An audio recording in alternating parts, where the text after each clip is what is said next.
Picture this: flames crackling around wooden stakes, crowds gathered in public squares, and the suffocating weight of religious persecution hanging heavy in the air.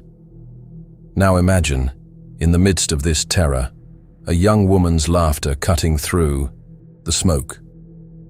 Not screams of agony, not pleas for mercy, but defiant, mocking laughter that would echo through history and haunt the very institution that sought to silence her forever. Today, we're diving deep into one of history's most chilling, yet inspiring stories, the tale of those brave souls who dared to laugh in the face of the Spanish Inquisition. This isn't just a story about religious persecution or medieval cruelty. This is a story about the unbreakable human spirit, about courage in its purest form, and about how sometimes the most powerful weapon against tyranny isn't a sword or a shield, it's laughter.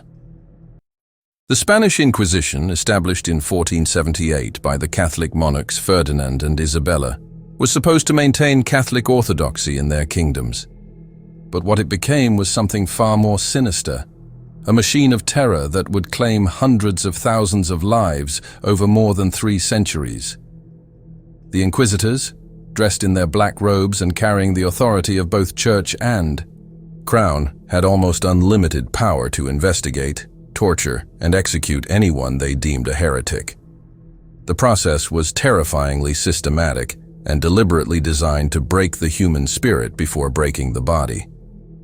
Accusations could come from anyone: neighbors jealous of your success, servants angry about their treatment, business rivals seeking advantage, or even family members harboring old grudges.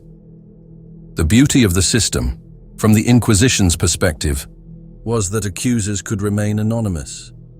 You might wake up one morning to find Inquisition officials at your door, but you would never know who had pointed their finger at you or why. Once accused, the victim would be arrested in the dead of night, dragged from their beds while their families watched in helpless terror. They would be thrown into the Inquisition's dungeons, dark, cramped cells that reeked of human misery and despair. There they would wait for months, sometimes years, not knowing what they were accused of, who had accused them, or what evidence existed against them. This wasn't an oversight in the system, it was a deliberate feature. The psychological torture began long before any physical pain was inflicted. The dungeons themselves were instruments of torture. Cold stone walls wept with moisture, rats scurried across floors covered in filth, and the only sounds were the distant screams of other prisoners and the steady drip of water that marked the passage of endless days and sleepless nights. Prisoners were fed just enough to keep them alive: thin gruel that barely sustained life, moldy bread that tasted of despair, and water that was often contaminated. The goal wasn't to keep them healthy, it was to weaken their resolve before the real interrogation began. But here's what makes our story so remarkable. In this atmosphere of absolute terror, where grown men would weep and beg for mercy, where nobles would abandon their dignity and commoners would renounce their faith, just to stop the pain, there emerged figures who refused to break. Women, many of them barely more than girls, who faced the ultimate test of human courage and responded not with tears, but with laughter. One such figure was Elvira del Campo, a young woman from Toledo whose story has been preserved in the meticulous records of the Inquisition itself. Born into a converso family, Jews who had converted to Christianity to avoid earlier persecutions, she lived under constant suspicion. The conversos were always watched, always suspected of secretly maintaining their Jewish faith, always walking a tightrope between survival and destruction. Elvira was 22 years old when they came for her in the winter of 1567. She was accused of secretly practicing Judaism, lighting candles on Friday evenings, refusing to eat pork, and observing Jewish holidays. The evidence against her was thin, based mainly on the testimony of a former servant who claimed to have seen her performing Jewish rituals. But in the world of the Inquisition, thin evidence was often enough. When she was brought before the tribunal, the scene was carefully orchestrated to intimidate. The courtroom was vast and cold, with high stone walls that seemed to close in on anyone who entered. The inquisitors sat behind an imposing wooden bench, their faces hidden in shadow, their black robes making them look like harbingers of death itself. Above them hung a massive wooden crucifix, a reminder that they acted in the name of God. The message was clear. Resistance was not just futile, it was blasphemous. The inquisitors expected what they always got: confession, repentance, and submission. They had refined their techniques over decades, learning exactly how to break different types of people. The proud could be humiliated, the faithful could be made to doubt their beliefs, the brave could be shown the instruments of torture until courage melted into terror. They had seen it all, or so they thought. Instead, they got something that shook them to their core. When they read out the charges against her, listing in solemn tones the crimes she was accused of committing against God and the Church, Elvira didn't weep. She didn't fall to her knees in the traditional posture of submission. Instead, she did something unprecedented. She laughed. It wasn't a nervous giggle or a hysterical outburst. It was a clear, ringing laugh that filled the chamber and made the inquisitors shift uncomfortably in their seats. The sound echoed off the stone walls, seeming to multiply and grow until it filled every corner of the room. For a moment, the carefully constructed atmosphere of dread and authority cracked, like ice on a frozen pond. "You accuse me of crimes I haven't committed," she said, her voice still touched with amusement, "based on the word of people who hate me. If this is your justice, then your justice is a joke worthy of laughter." The inquisitors were stunned. In their decades of experience, they had developed a taxonomy of responses to their charges. Some people denied everything and had to be broken slowly. Others confessed immediately, hoping for mercy. A few maintained their innocence while showing appropriate fear and respect. But laughter, this was completely outside their experience. The chief inquisitor, a man named Dr. Simanxis, who had overseen hundreds of trials, leaned forward in his chair. His voice, when he spoke, carried the chill of winter frost. "Do you understand where you are, woman? Do you comprehend the gravity of your situation?" Elvira's response was to laugh again, even more heartily than before. "I understand perfectly," she said. "I'm in a room full of men wearing costumes, pretending to speak for God while they destroy lives based on gossip and lies. If that's not funny, what is?" The audacity was breathtaking. Here was a young woman facing torture and death, treating the most feared institution in Spain as if it were a troupe of actors performing a bad play. The inquisitors didn't know how to respond. Their entire system was built on fear and reverence for their authority. When someone refused to be afraid, when someone found them ridiculous rather than terrifying, the foundation of their power began to crumble. They threatened her with torture, describing in detail the instruments they would use. The potro, where her limbs would be stretched until they dislocated. The garrucha, where she would be suspended by ropes and dropped repeatedly until her shoulders separated.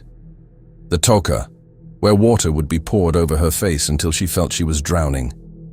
Each description was designed to create a specific type of terror, to make the victim's imagination work against them. Elvira listened to these threats with apparent interest, nodding occasionally as if she were hearing about someone else's travel plans.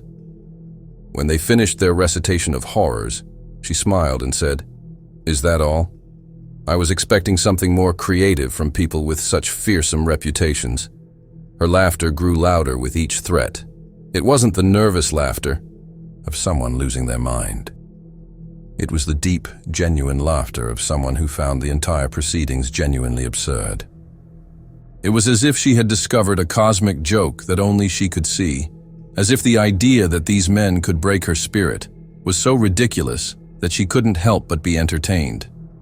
This wasn't ignorance or madness, though the inquisitors tried. To convince themselves, it was. Elvira knew exactly what the Inquisition was capable of.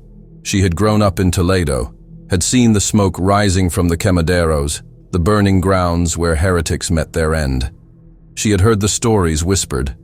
In dark corners, tales of the torture chambers and the broken bodies that emerged from them. She knew that very few people who entered the Inquisition's dungeons ever left them alive and whole. But she had also understood something that the Inquisitors hadn't grasped, that their power came entirely from fear, and that laughter was fear's greatest enemy. Every time she laughed, she stripped away a little bit of their authority. Every chuckle was an act of rebellion, every giggle a declaration that she remained free in the one place they couldn't touch, her mind and her spirit. The psychological warfare was more complex than it appeared on the surface. The Inquisition had developed their methods through centuries of experience with human psychology. They understood that most people could be broken not through physical pain alone, but through the destruction of hope and dignity. They would isolate prisoners from everything familiar, surround them with an atmosphere of religious dread, and then gradually strip away every source of comfort and identity until only raw fear remained. But Elvira had found a weapon they couldn't confiscate: her sense of humor. Humor requires perspective, the ability to step back from immediate circumstances and see them from a different angle. It requires a kind of mental freedom that can't be chained or locked away. Most importantly, humor is fundamentally incompatible with the kind of absolute authority the Inquisition tried to maintain. The records show that the Inquisitors were genuinely disturbed by her behavior. In their detailed reports, they described her as unusually resistant and showing signs of possible demonic influence. They had built their entire system on the assumption that everyone would eventually break, that fear was universal and absolute. The idea that someone could face torture and death while laughing challenged everything they believed about human nature and their own power. But Elvira wasn't alone in her defiance. Throughout the archives of the Inquisition, preserved in monasteries and government buildings across Spain, we find similar accounts of women who refused to follow the script of submission and terror. Maria González of Seville, arrested in 1572 for allegedly practicing witchcraft, laughed so hard during her trial that the tribunal had to pause proceedings multiple times. When asked to explain her behavior, she told them that watching grown men take themselves so seriously while wearing such ridiculous outfits was better entertainment than any street performance she'd ever seen. Ana de Castro of Valladolid turned her entire execution into a performance piece that left witnesses more confused than edified. As they led her to the stake in 1584, she kept up a running commentary on the proceedings, making jokes about the executioner's technique and asking the crowd if they thought the flames were hot enough to properly cook a Sunday roast. Even as the fire began to consume her, she continued laughing and making observations about the poor quality of the wood they were using. Isabella Martinez of Córdoba, burned in 1591 for heresy, spent her final moments teaching the crowd a song she claimed to have learned from angels. When the Inquisitors tried to silence her, she laughed and said that silencing her would be like trying to stop the wind from blowing or the sun from shining. Her voice, raised in song and laughter, could be heard above the roar of the flames, until the very end. These women understood something profound about the nature of oppression that their tormentors never grasped. They realized that the Inquisition's true power wasn't in their torture devices or their funeral pyres. It was in their ability to make people afraid, to convince them that resistance was futile and submission was the only rational choice. By laughing, by refusing to be afraid, they were attacking the very foundation of the Inquisition's authority. Think about what laughter represents in human society. It's spontaneous and can't be faked convincingly for long. It's a form of communication that transcends language barriers and cultural differences. It's contagious in a way that fear, for all its power, can never be. When someone laughs genuinely, it creates a moment of shared humanity, a crack in the wall of fear and oppression that allows light to shine through. The Inquisitors understood this instinctively, which is why they found laughter so threatening. A crowd that laughed at an execution was a crowd that was thinking instead of merely fearing. A crowd that found the proceedings ridiculous was a crowd that might begin to question the entire system. Laughter was a form of rebellion that could spread faster than any political pamphlet or underground movement. The laughter of these women served multiple purposes beyond simple defiance. In a system designed to strip away every shred of human worth, to reduce people to groveling, terrified animals begging for mercy, laughter was a way of preserving essential humanity. It was a declaration that said, "I am still myself. I am still capable of joy, of seeing absurdity, of maintaining perspective. You can burn my body, but you cannot touch the part of me that finds this entire spectacle ridiculous." It was also a form of victory that their executioners couldn't understand or prevent. By maintaining their dignity, their sense of humor, and their essential humanity right up until the end, these women had won a battle that transcended the physical world. They had proven that the human spirit, properly fortified, was genuinely unbreakable. The broader context of medieval and early modern Europe makes their courage even more remarkable. This was a world where public executions were considered entertainment, where suffering was viewed as a path to salvation, where questioning any form of authority was literally a mortal sin. Social hierarchy was considered divinely ordained, and the idea that common people, especially women, could mock their betters was almost unthinkable. In this environment, laughter in the face of death wasn't just unusual, it was revolutionary.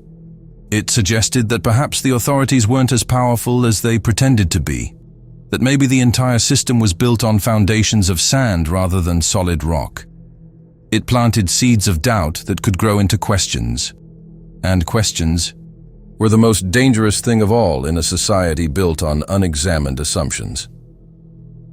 The Spanish Inquisition kept meticulous records, partly because they were bureaucrats as well as fanatics, and partly because they wanted to create detailed accounts of their methods for future generations of inquisitors. These records, preserved in archives across Spain and Latin America, give us an unprecedented look into the psychology of both the persecutors and the persecuted. They reveal an institution that was, for all its power and cruelty, fundamentally brittle and dependent on public cooperation for its effectiveness.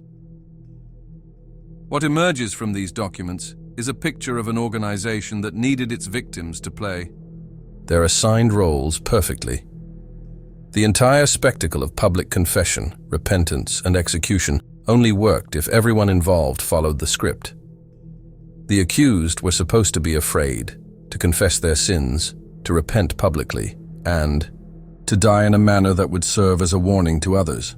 When someone like Elvira del Campo refused to follow this script, it created a crisis that the inquisitors were psychologically unprepared to handle. Their response to laughter reveals the deep insecurity at the heart of their power. Instead of ignoring it or dismissing it as madness, they took it seriously as a threat. They wrote about it extensively in their reports, analyzed it for signs of demonic influence, and tried desperately to understand how to combat it. The fact that they felt threatened by laughter shows how fragile their authority really was. The torture chambers of the Inquisition were designed not just to inflict pain, but to break the spirit completely. Every instrument had been carefully crafted to maximize not just physical agony, but psychological trauma. The potro stretched victims until their joints separated with audible pops. The garrucha suspended people by ropes tied around their wrists, then dropped them repeatedly until their shoulders dislocated and their arms were permanently damaged. The toca simulated drowning by forcing victims to swallow enormous quantities of water while their noses were held closed. But the real torture was psychological. Victims were often shown the instruments before they were used, forced to contemplate exactly what was going to happen to them.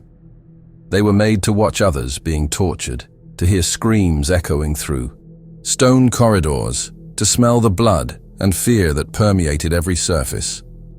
The goal was to make them break before the torture even began, to reduce them to begging, sobbing creatures who would confess to anything just to make the anticipation stop. Yet here's what the Inquisitors discovered to their amazement and horror. Some people simply couldn't be broken, no matter what they did, no matter how much pain they inflicted or how much fear they tried to create. There were individuals who maintained their essential humanity, their capacity for joy and defiance, and even humor, right up until the very end.